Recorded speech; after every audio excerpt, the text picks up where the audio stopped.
Wala nga sana akong plano na bilhin ito kasi nakita ko yung kakampi ko na gumamit nito kaya napawaw talaga ako at yun, yung isang year na ipon-ipon mong diamonds ay nagastos ko dito para mabili lang ito.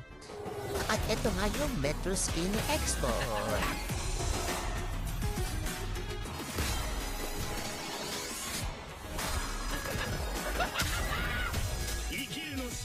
Ang astig, kaya nga wala ng paligoy-ligoy pa at isasabak na natin ito sa rank kahit hindi ako nag-e-export. So yung mga nag-e-export dito, pagpasensya nyo na ako kung nat-trigger kayo kasi hindi ako marunong mag-export. Hindi talaga ako nag-e-XP dito mga guys. Talagang mage yung role ko or di kaya ay marksman. So bihira lang ako mag-XP dito kasi ayoko nagpa-front. Pero tingnan nyo naman yung kanyang skin, ang ganda, diba? May pagka-pink, blue, pastel. Ito talaga yung gusto ko. At yan, magpa-flag yan.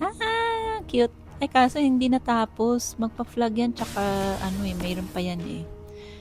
Kaso ang tagal mag-show so baka maunahan ako ni Teddy Bear dito na mag-level up. Naunahan na nga ako. Lugi talaga ako dito sa Teddy Bear pero okay lang kasi sinushow ko yung mga effects ni X-Board. Tingnan nyo. Ulitin ulit natin yung flag na yun.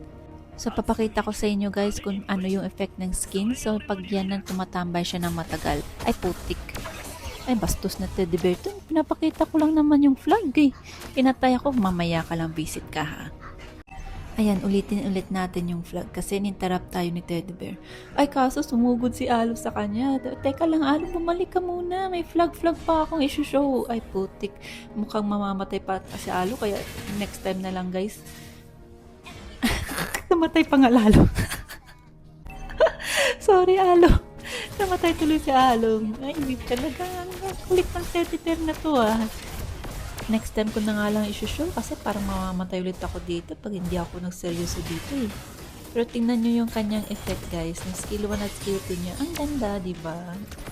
Talagang sulit na sulit yung binayad niyo dito para makuha lang yung skin na to. Ang ganda din ng kanyang sound effects. Ay putik, sumugod na naman si Teddy Bear. Ano yung problema ng babae? Nagsugod ka sa akin ha? Uy, hindi kita type. Pareho tayong babae dito. Umalis ka nga. Ay naku Lord, talagang ikaw ha, papansin ka ha. Pag ako nagka-item, talagang susugudin na kita. O ayan, dalawa na kami ni Alo. Ayan Alo, round 2. Sige, patayin natin yan. Sige. Kanina pa yan papansin eh. Patayin mo nga yan Alo. Sige. O yan, good job Alo, good job. Kami talaga ni Alucard dito yung bagay eh. Panira ka, Teddy Bear eh. Tingnan nyo yung SS ni X-Board dito mga guys. Ang cool na ang astig ng SS. Yan o. Bang!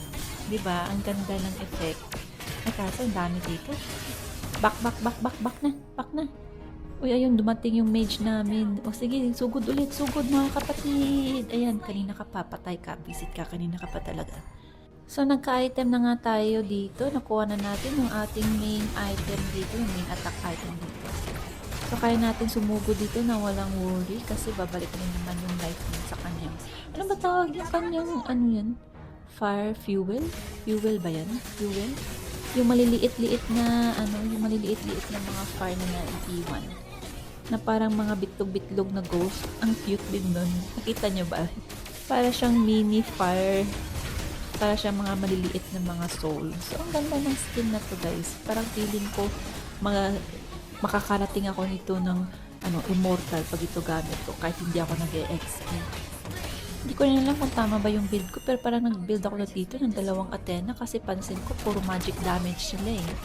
Uuwi pa nga sana ako dito kasi si Teddy Bear nangangarap pero napansin ko si Alo pumunta na ng base nila kaya i-end na namin to guys.